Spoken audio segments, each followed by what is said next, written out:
Jaime Marcos, isang kapatid at ate ng Pangulong Bongbong Marcos, ay nagsabi na sa katotohanan na itong landas ng kanyang administrasyon ay nasa pagkakamali na. At ito'y malaking trahedya, hindi lang sa pamilyang Marcoses, kung hindi sa buong Pilipinas. Dahil wala nang ibang ginawa si Presidente Bongbong Marcos ay ang pang-aapi, panggigipit, korupsyon, at wala nang nagawa pang mga proyekto.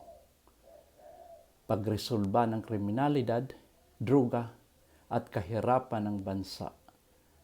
At panoorin natin. Siguro maintindihan na lamang ako na hindi na tama ang landas ng administrasyon na nanghihinayang talaga ako para sa akin. Malaking trahedya sa amin to.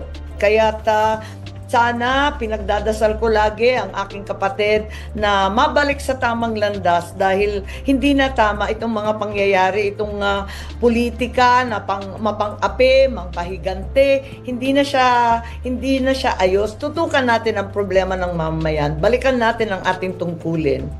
Sasabihin ko na lamang, Holy Week, magmuni-muni tayong lahat, ipagdasal natin na maiwasto ang pagkakamali. May pagkakamali rin naman ako at hindi ako kung minsan nakikipag-usap ng maayos, pero sana mag-usip-isip lang tayong lahat at balikan yung mga turo ng aking ama.